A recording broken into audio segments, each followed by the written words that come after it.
허락하신 말씀 교독하겠습니다.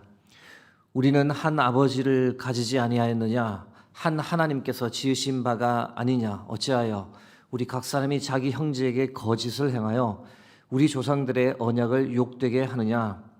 유다는 거짓을 행하였고 이스라엘과 예루살렘 중에서는 가증한 일을 행하였으며 유다는 여호와께서 사랑하시는 그 성결을 욕되게 하여 이방신의 딸과 결혼하였으니 이 일을 행하는 사람에게 속한 자는 깨는 자나 응답하는 자는 물론이요 만군의 여호와께 제사를 드리는 자도 여호와께서 야곱의 장막 가운데서 끊어버리시리라. 너희가 이런 일도 행하나니 곧 눈물과 울음과 탄식으로 여호와의 제단을 가리게 하는도다. 그러므로 여호와께서 다시는 너희의 봉헌물을 돌아보지도 아니하시며 그것을 너희 손에서 기꺼이 받지도 아니하시거늘 너희는 이르기를 어찌 됨이니까 하는도다. 이는 너와 내가 어려서 맞이한 아내 사이에 여호와께서 증인이 되시기 때문이라. 그는 내 짝이요 너와 서약한 아내로 돼 내가 그에게 거짓을 행하였도다. 그에게 영이 충만하였으나 오직 하나를 만들지 아니하셨느냐? 어찌하여 하나만 만드셨느냐? 이는 경건한 자손을 얻고자 하심이라. 그러므로 내 심령을 삼가 지켜 어려서 맞이한 아내에게 거짓을 행하지 말지니라. 16절 합독하겠습니다. 이스라엘의 하나님 여호와가 이르노니 나는 이혼하는 것과 옷으로 학대를 가리는 자를 미워하노라. 만군의 여호와의 말이니라. 그러므로 너희 심령을 삼가 지켜 거짓을 행하지 말지니라. 아멘. 오늘은 하나됨을 파괴하지 말라라는 제하에 여러분과 말씀을 나누겠습니다. 말라기는 총 6개의 논쟁으로 구성되어 있습니다. 첫 번째 논쟁은 말라기 1장 2절에서 5절까지입니다. 백성들이 먼저 하나님께 묻기를 주께서 어떻게 우리를 사랑하셨습니까? 그 질문에 하나님께서는 내가 너희를 사랑하였노라 라고 답하시며 어떻게 사랑하셨는지를 설명해 주는 곳이 제1논쟁입니다. 제2논쟁에서는 먼저 하나님께서 질문을 하십니다. 너희가 도대체 나를 공경함이 어디 있느냐? 두려워함이 어디 있느냐? 이 질문에 제사장들이 어떻게 대답했습니까? 우리가 언제 어떻게 주의 이름을 멸시했습니까? 어떻게 주를 더럽게 했습니까? 그 제사장의 답변을 들으시고 하나님께서 말씀하시길 너희가 바치는 더러운 빵, 흠 있는 희생 제물 그것이 바로 너희들이 나를 멸시함이 아니냐. 너희의 제사를 내가 더 이상 받지 않겠다. 너희 촛대를 옮기겠다. 대신 이방인 가운데서 나의 이름이 높임을 받고 영광을 받을 것이다. 너희와 너희 자손에게 저주를 내릴 것이며 너를 제하여 버리겠다. 아주 무서운 경고의 말씀까지 하셨습니다. 제3논쟁은 오늘 본문입니다. 말라기 2장 10절에서 16절까지 말씀입니다. 어떤 내용이 있는지 함께 보도록 하겠습니다. 말라기 2장 10절 말씀입니다. 우리는 한 아버지를 가지지 아니하였느냐? 한 하나님께서 지으신 바가 아니냐? 어찌하여 우리 각 사람이 자기 형제에게 거짓을 행하여 우리 조상들의 언약을 욕되게 하느냐? 앞에 있는 두 논쟁과 비교할 때 두 가지 차이점이 있음을 볼 수 있습니다. 하나는 앞에서는 특정 지파인 제사장과 레위 사람들을 겨냥해서 말씀을 한 반면 3논쟁, 지금 본문에서는 백성들 전체를 향한 메시지가 기록되어 있다는 겁니다. 다른 차이점 하나는 이 말하는 사람, 즉 화자가 좀 다릅니다. 제1, 제2 논쟁에서는 하나님께서 직접 말씀하시는 것이 대부분입니다. 여호와께서 이르시되 또는 만군의 여호와가 이르노라 라는 문구와 함께 대부분 하나님께서 친히 말씀하십니다. 반면 지금 우리가 보고 있는 제3 논쟁에서는 하나님이 아니라 말라기서를 기록한 화자가 직접 언급을 합니다. 10절에서 15절까지의 내용, 이 말라기서를 기록한 화자가 하는 말입니다. 말라기서 저자는 자신이 살던 시대의 특정한 죄악을 고발합니다. 특정 죄악이 무엇인지에 관해 10절에서는 다소 추상적으로 언급되어 있습니다. 형제에게 거짓을 행하고 하나님과 맺은 언약을 어기는 것이라고 설명되어 있는데, 그러나 이어지는 11절을 보시면 그 특정 죄악이 무엇인지 명확히 우리가 발견할 수 있습니다. 말라기 2장 11절 말씀입니다. 유다는 거짓을 행하였고 이스라엘과 예루살렘 중에서는 가증한 일을 행하였으며 유다는 여호와께서 사랑하시는 그 성결을 욕되게 하여 이방신의 딸과 결혼하였으니, 특정 죄악이란 이방신의 딸과 결혼하는 것이었습니다. 단순히 이방 여인과 결혼했을 뿐 아니라 그들의 신까지 섬기는 죄악을 범했던 겁니다. 말라기 시대에 한번 말씀드린 적이 있습니다만 나라가 없으니 그 지역이 마치 무정부 상태처럼 되었던 겁니다. 그래서 에돔 족속, 모압 족속, 암몬 족속 등 많은 이방인들이 그 땅에 들어와 같이 살았더랬습니다. 설상가상으로 바벨론, 페르시아 지역에서 이주해 온 사람들까지 뒤섞여 살았습니다.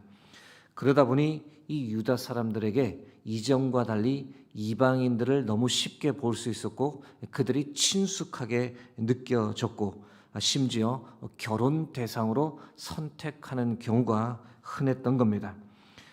그렇게 되지 않도록 이미 하나님께서 오래전에 그들의 조상에게 명령하셨습니다.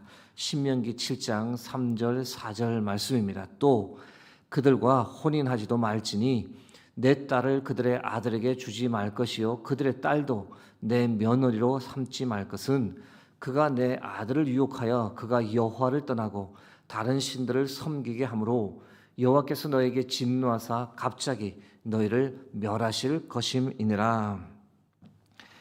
오래전 하나님께서 이 일을 경고하셨고 말씀으로 명령하셨지만 이 명령이 잘 지켜지지 않았습니다. 솔로몬 시대만 생각해도 왕이 친히 이방 여인을 아내로 맞이하고 이방신을 섬겼습니다. 느헤미야 시대 때는 이 이방 여인과의 결혼 문제가 심각한 사회 문제로 대두되었습니다. 이방 여인이라고 할지라도 룻처럼 하나님을 믿겠다라고 고백하면 문제가 되지 않습니다. 그런데 그 반대 현상이 더 강하게 일어났던 겁니다. 하나님 잘 믿던 사람들이 이방 여인 만나 결혼하며 오히려 하나님보다 이방신을 더 열심히 섬겼던 겁니다. 그런 상태에서 또 하나님께 드리는 제사와 봉헌물을 하나님께서 과연 받으셨겠습니까? 말라기 2장 12절에서 13절 말씀입니다. 이 일을 행하는 사람에게 속한 자는 깨는 자나 응답하는 자는 물론이요 만군의 여호와께 제사를 드리는 자도 여호와께서 야곱의 장막 가운데서 끊어버리시리라.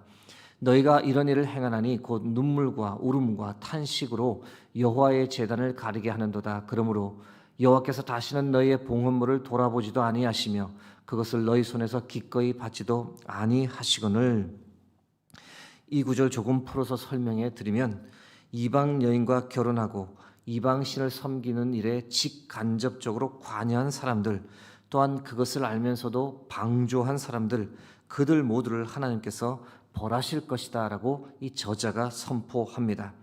그런 사람들이 성전에 와 드리는 제사와 봉헌물을 하나님은 거들떠 보지도 않으신다라고 말합니다.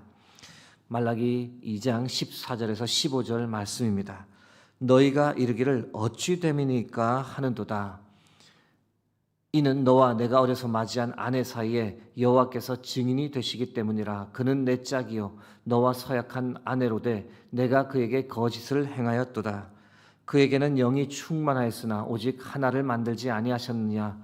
어찌하여 하나만 만드셨느냐. 이는 경건한 자손을 얻고자 하심이라. 그러므로 내 심령을 삼가 지켜 어려서 맞이한 아내에게 거짓을 행하지 말지니라. 하나님께 드리는 제사, 봉헌물을 거들떠 보지도 않자 백성들이 하나님께 질문을 했습니다. 어찌 됨이니까? 어찌하여 우리가 드리는 제사와 봉헌물을 받지 않으십니까? 이 뜻을 전하는 질문입니다. 말라기서 저자가 무엇이라고 답합니까? 아니, 너에게 이미 유다 출신의 아내가 있는데 그 상황에서 이방 여인을 맞이한 것은 어려서 맞이한 아내에게 악을 행하는 것이 아니냐. 너의 행실이 악한데 네가 바치는 제사와 봉헌물을 어떻게 하나님께서 받겠느냐. 참담한 상황이었습니다.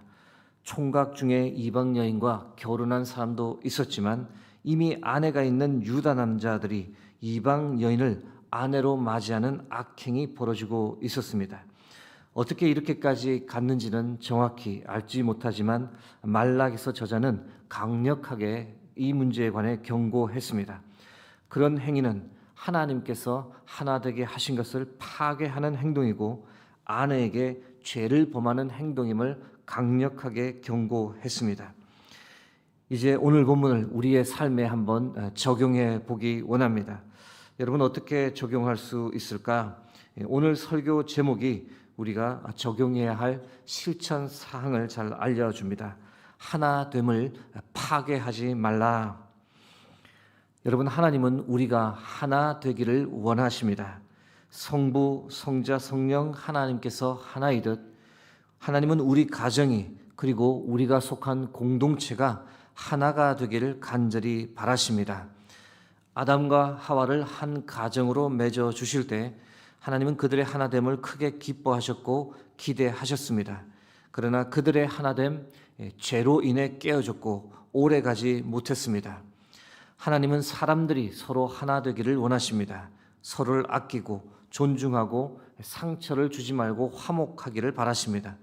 그러나 사람들은 서로 자신의 주장이 옳다라고 강조하며 다른 사람을 무시하고 다른 사람에게 쉽게 상처를 주며 때로 다툼을 넘어 살인까지 저지릅니다.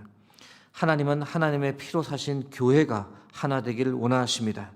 예수 그리스도 믿는 믿음 안에서 서로가 하나 되고 서로 사랑하고 함께 교회와 이웃을 섬기며 살아가기를 바라십니다.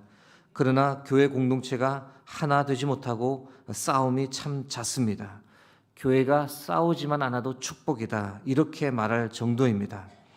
사랑하는 성도 여러분, 하나됨을 위해 간절히 기도하는 이 새벽 되기를 소망합니다. 수유동교회 모든 성도님의 가정에 화목이 넘치고 사랑이 넘치게 해달라고, 어떤 갈등이나 고민도 믿음으로 넉넉히 극복하며 살게 해달라고 기도하기 원합니다. 교회의 하나됨을 위해서도 기도하기 원합니다. 서로가 서로를 배려하고 용서하고 끌어안을 수 있도록, 우리의 힘으로는 불가능한 것이니 성령께서 교회 가운데 은혜를 주셔서 하나됨의 역사가 수유동교회에 있게 해달라고 그렇게 기도하기 원합니다. 그래서 우리의 하나됨을 통해 하나님의 뜻이 이루어지고 하나님의 나라가 더욱 확장하는 역사가 일어나게 해달라고, 우리를 분열케 하는 악한 영들은 물러가고 사라지게 해달라고 그렇게 함께 간구하는 이 새벽이 되기를 주의 이름으로 축복합니다. 함께 기도하겠습니다. 살아계신 하나님, 우리의 가정이, 우리의 교회가, 그리고 내가 몸담고 있는 공동체가 늘 하나 될 수 있도록 일하여 주시옵소서. 나를 통해 하나됨의 역사가 일어나고 하나님의 뜻이 이루어지고 하나님의 나라가 더욱 확장되는 역사가 일어날 수 있도록 도와주시옵소서. 우리의 힘, 우리의 연약함으로는 불가능하오니 성령께서 우리 가운데, 교회 가운데 역사하여 주셔서 하나됨의 은혜가 넘칠 수 있도록 도와주옵소서. 분열케 하는 악한 영들에게 휘둘리지 않도록 우리의 마음, 우리의 생각을 붙잡아 주옵소서. 감사드리며 예수 그리스도의 이름으로 기도드립니다. 아멘.